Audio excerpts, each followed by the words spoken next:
Shalom and welcome to our program. I'm Miles Weiss. And I'm Catherine Weiss, and we want to welcome you to this special program that we have. It's a program to honor the Holocaust survivors in Israel on the Remembrance Day. Yeah, this is a somber program, but we need to bring it to you because this generation is passing from the scene. We want to thank the International Christian Embassy. They opened up their Haifa survivors' home, and we were able to interview several of the people that went through the Holocaust. The first one we're going to hear from is Rita Kazimov-Brown. She was a young girl, 7 or 8 years old, when the Germans occupied her native Poland, and her father, who was a successful businessman, paid a Christian farmer, a so-called alleged Christian farmer, to hide them under his barn. It's a harrowing story. I ask you to gird yourself up as you hear from Rita. Let's go to my interview right now in Haifa with Rita Brown.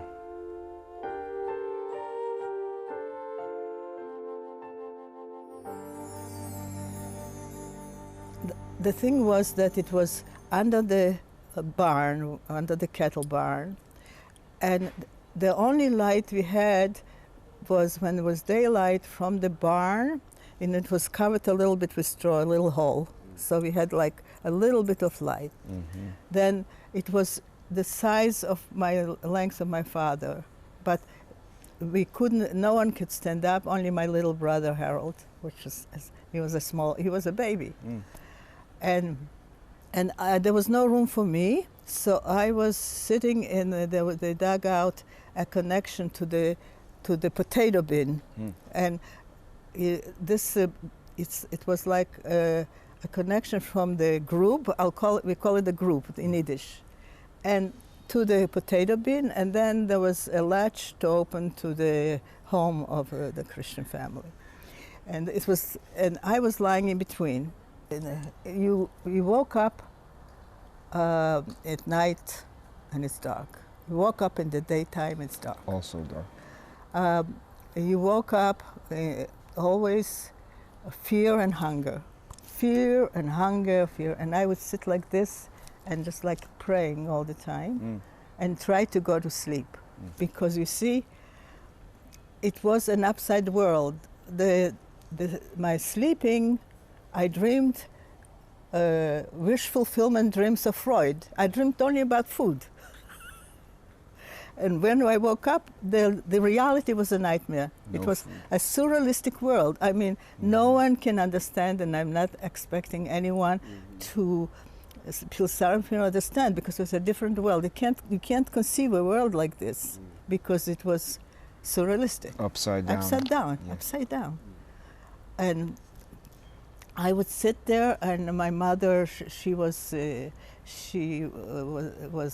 working and living in Vilna, so she was very cultured, and she would whisper into my ear some Yiddish Jewish songs or mathematics, whatever she knew. Whatever she knew, she would whisper. And I would sometimes, the walls were like clay. It was the walls of underground. Yes. And it was like clay, so I used to was grabbing with my little hands and making little teacups or coffee cups. The beginning of your artwork. Yeah, my artwork. And then I used to fantasize that my little friends are coming to me dressed in beautiful pink crinolines, with dresses with crinolines, and we're drinking tea in my cups. Yes. You see, and all these fantasies about beautiful clothes and I don't know my tea, because my parents never let me drink tea. I had to drink milk or chocolate, but I was drinking with tea with the little cups. My beginning of creativity, which saved my sanity, really. Yes. It saved my sanity. Yes. So life began. For the first 3 months, they sent down food. And then the food stopped. They stopped after 3 months. Yeah, he figured, the war will end. 3 months or 4 months, the war will end. So they used to, he had a farm of rabbits, and the leftover from the rabbits, most she would bring down. And I was so, first of all, also, the toilet was a hole in the ground, and my father, with a ball of straw covering it. Mm-hmm. And when you opened it, the frogs with feces would jump out. And I was so afraid of those frogs. So I used to crawl back more into the potato bin, but it was cold there. And many times I didn't go, I couldn't go to the toilet. So we were sleeping on straw. So I would pee under myself because I couldn't. My father understood. He used to change it all the time.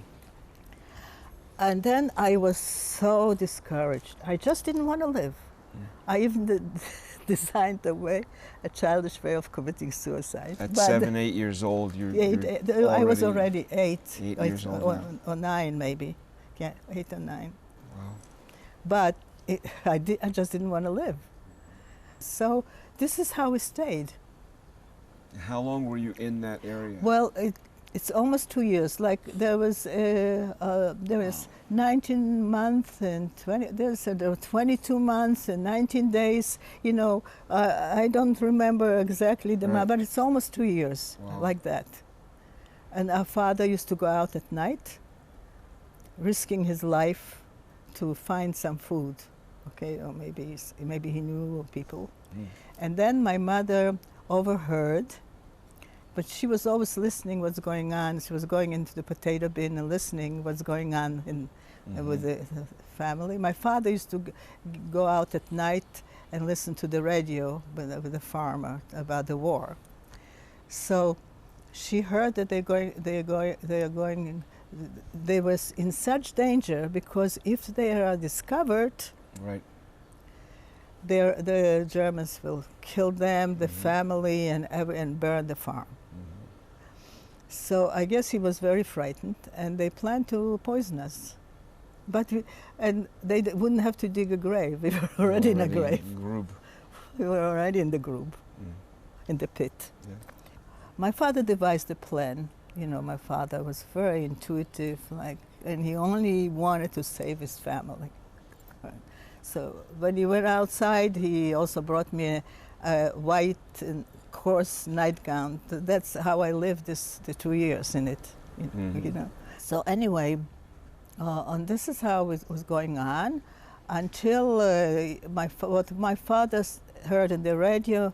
He decided we have to leave the group, but also the German front or the army was getting closer to where the farm was, because they had dogs, and the dogs would go by the cattle shed and try digging, but the Germans couldn't believe that under the shed there were people, so they started whistling, but our hearts stopped because you know, we were all the time. It was hard to live under.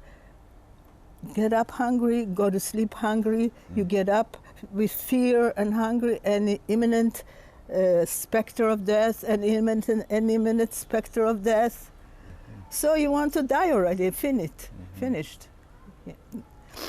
So we decided to leave the group. I call it the March to Freedom in my book. The march.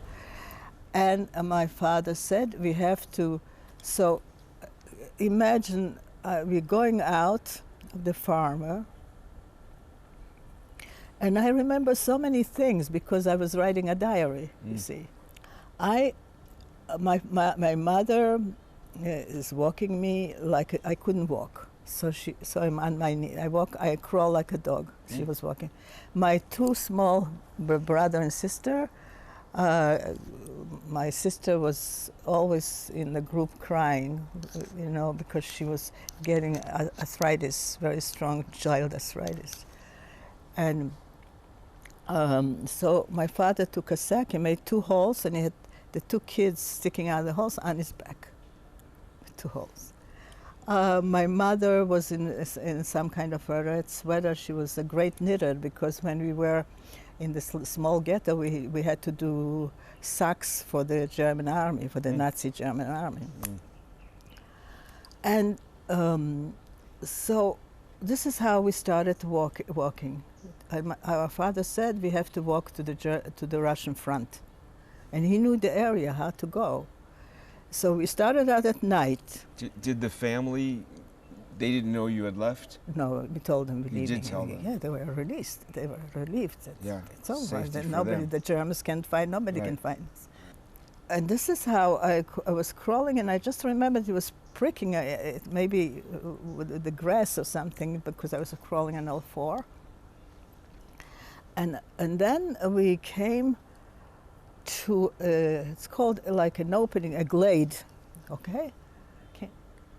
And we heard a first shot, and then another shot.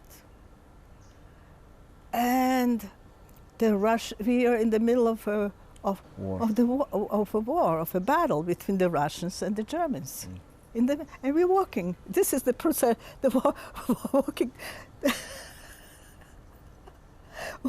living death, living dead, living dead. You can imagine I'm in this nightgown. We shaved our hair. We're walking. Miracle number, I don't know, 60, whatever. We are walking, and the fighting is over our head, like God puts a roof over our heads. Wow. I mean, we're just walking until we came to a forest, and it was already getting dark. So when it's dark, the shooting stops. So we came to the woods, and the smell of the moth and the little flowers I saw. It was still a little light, and we all just fell on the moth and went to sleep. Life. Went to sleep. And then I woke up, and the birds were singing. The birds were singing. And the trees are high in Poland, so the sun was like floating in the leaves. And I don't know what came over me, but I wanted to live, like an energy floated me, and all the pain, everything dissolved. And I just wanted to live.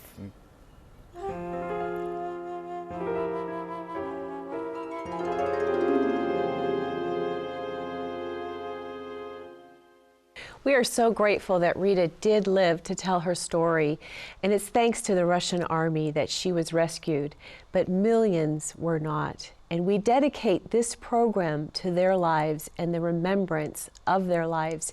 It's been said, to remember is to live.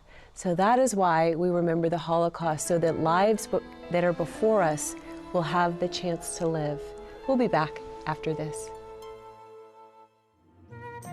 For insightful perspectives on Israel and Bible prophecy, ask for our free monthly newsletter, The Levitt Letter. At Levitt.com, you can read the newsletter, watch the TV program, or visit our online store. Stay current with us on social media via Facebook and Twitter. Come with us on a tour of Israel or Petra, or a cruise to Greece and Ephesus. Please contact us for more information. The number of people with first-hand memory of the Holocaust is dwindling, but the importance of remembering this atrocity and paying tribute to both victims and survivors remains as significant as ever. On this, the week of Holocaust Remembrance Day in Israel, we ask your help in assisting survivors with the love and support they desperately need. Your contribution to Zola Levitt Ministries will help provide assisted living for those who have suffered enough. Please earmark your contribution for Holocaust survivors. Thank you. There are so many remarkable Holocaust stories to be told. They're gut-wrenching, but they're full of miraculous intervention where people came through this tremendously terrible time. Catherine had a chance to speak with Judith Rosenzweig, who survived the death camp at Auschwitz. In 44 October, they sent many people to Auschwitz. I don't know why, but in this time we didn't know where we're going. They told us we are going to another ghetto because we have not space anymore in Theresienstadt. In this time, how they sent us with it was a train for animals, not for people. Right. And the door was closed from outside, and it was not a place for anything, Right. even to sit. Right. It was not a toilet, and we had nothing to eat. And I can remember how long we was on the way. But in the train we knew already it cannot be better because it was so bad in the train. Right. And after we coming on, they opened the door, and it was really noisy to send us, go out on the train, everything stay in the train, just the people go out. So the train for animals is really high, so the kid couldn't go out, but the older people couldn't. So the German come and push it, everyone out. They give not a stairs or something to go out. And after they again make separate men and separate women. Right. So they took my father, and it was the last time I saw him. And my mother, my sister, and I go with the woman, and on the end from the line was Mengele, if you hear. Yes. And he just make with the hand, or right or left, who goes to work and who goes to that. Also we didn't know. But we all three go to work. We go in the barrack, and they told us, took off the clothes. Every jury, you must go up, even the ring for my mother. They took everything. And we stayed there in October without clothes. It was terrible. In January we hear already detonation very close, so we was sure the war is over, but not for us. Not for you. Why? No, because one day they took us not to work, to death march. Or The death march. it was to go long way without nothing, just the German took us and make sure we are going. And why that march? Because who couldn't go anymore and sit down. Right. So they shoot him. They don't leave him alone to sit just in the really cold days. It was everything frozen and snowing It was January and begin February, so it was really cold. And How did you survive that? I can say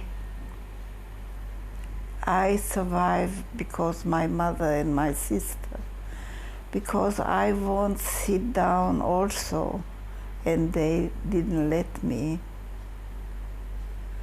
So I go further.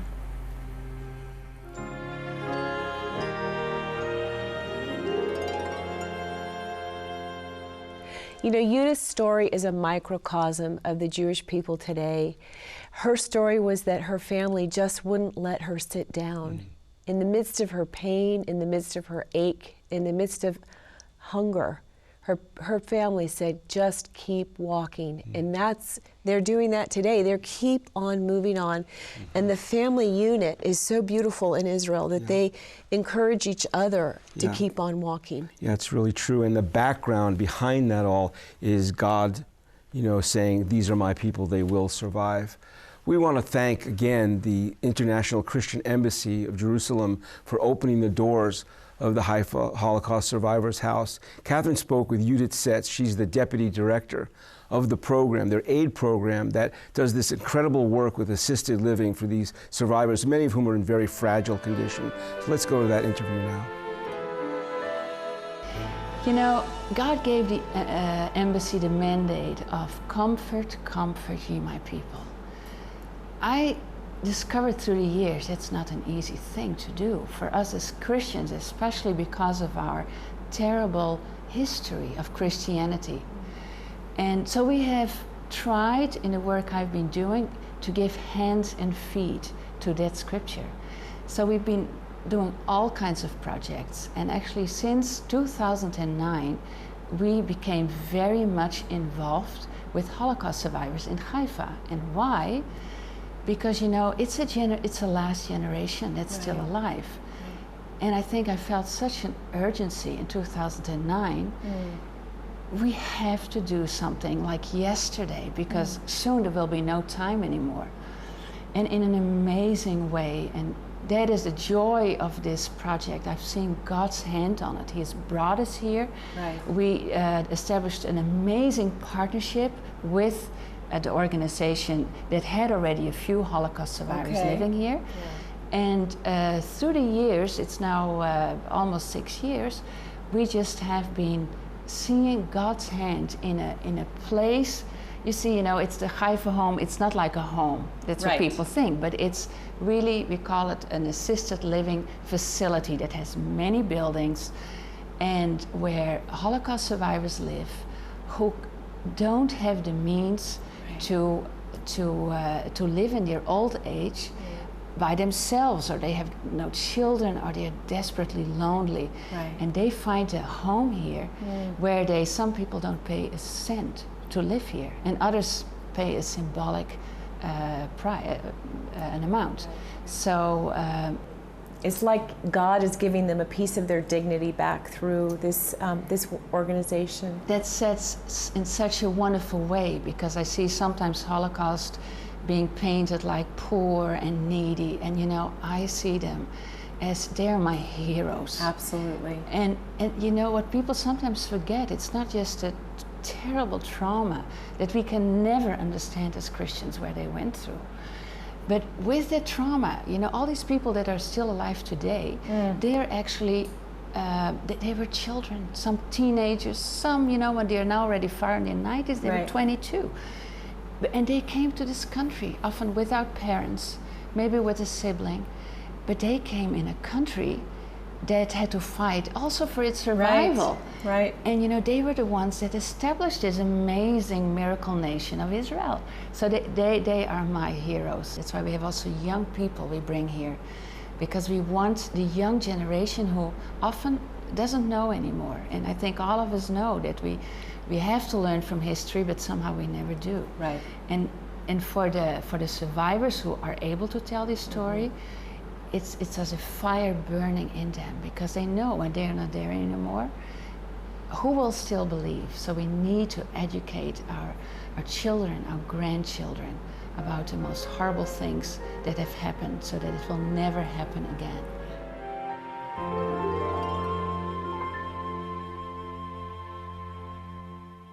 There was a pastor in Germany at the time of the Holocaust whose name was Dietrich Bonhoeffer, and it's worth quoting what he said. He says, to see evil and not to say that it's evil is evil, or not to speak about its evil is evil, or to not take action is evil.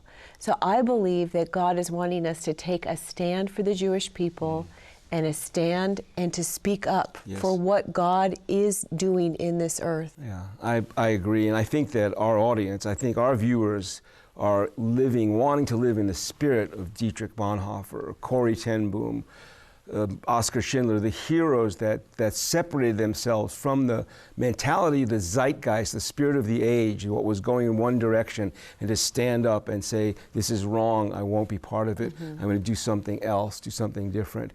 And sometimes that leads to people being marginalized, so it's a real commitment. It's a profound set of stories here.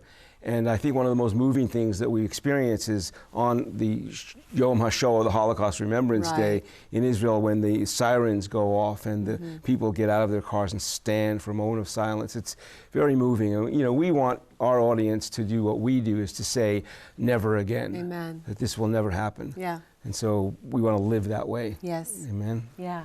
And so that's why we always remind you to remember God's mandate from Psalm 122, verse 6, Sha'alu Shalom Yerushalayim. Pray for the peace of Jerusalem.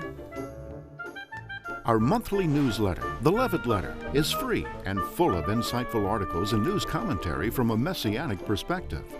Visit Levitt.com to find our newsletter, along with current and past programs, our television schedule, and much more. Your donations to Zola Levitt Ministries help these organizations bless Israel.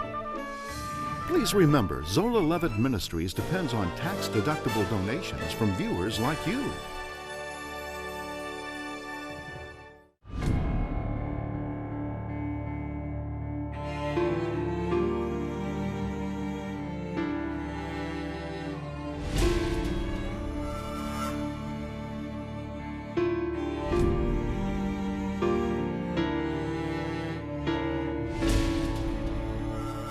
This has been a paid program by Zola Levitt Ministries.